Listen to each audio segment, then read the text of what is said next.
Nyakwaromo gi kwawere gi weche mag oula. General Charles Muriu Kahariri kore jatend jolweny manyien ma piny Kenya. Kaluwore kod lendo mogol kod jatend piny William Ruto, Kahariri manyocha ni lemo mar Lieutenant General koro chor nyaka lemo mar Jamadar. General Kahariri koro kawayanga lemo mane odong' nono bang' tho mar mane jatend jolweny Francis Ogola ya masira mar ndege. Jafwambo marwa George Bati miyowa ler mar wachno. Jamadar Charles Kahariri ne oriwore kod jolweny mag pi ma pacho ka tarik 3 dwe mar Ang'wen 1987 kendo kete lemo mar Second Lieutenant tarik 15 dwe mar Ang'wen 1988. Bang' donjo e lweny, General Kahariri noyudo tiegruok mopogore opogore ma opayo ne yo makoro kete lemo ma obedo e sani mar jatend jolweny ma pacho ka. Tiegruok manoyudo ting'o mar weche mag lweny mag nam e piny Ingereza, tiegruok mag weche mag kwang' maboyo e nam manoyudo India, kaachiel kod mar tayo weche mag lweny mag nam Midland Naval Command e piny mar Amerika. Kahariri bende noyudo tiegruok mar tayo chenro mag arita e yo moyiedhi, tiegruok manoyudo e kar tiegruok mar jolweny mag nam ma piny Amerika e kind tiegruok mamoko. Kahariri osebedo e lemo mag tayo meli madongo mag jolweny moting'o meli motiseni Mamba, Madaraka kod Umoja, kendo bedo komanda mar jolweny mag pi Mamanda.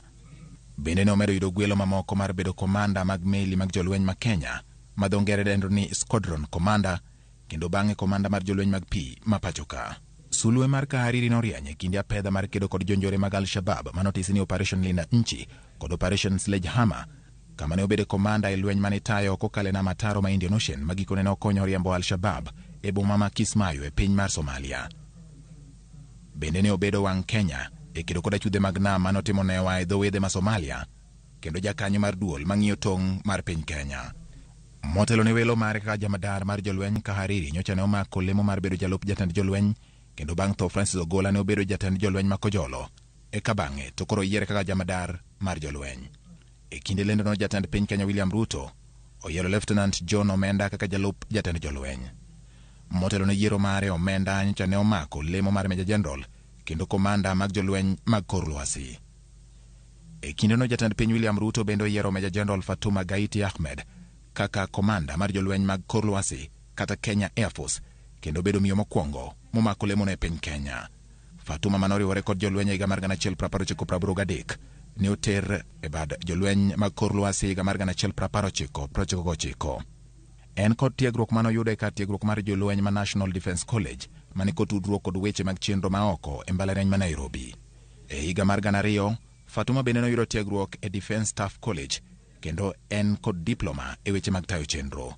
Bende en ema obedo miyo mokwongo bedo e lemo mar Major General bang' mede lemo kuwuok Brigadier kendo bedo jatend tayo chenro mag jolweny.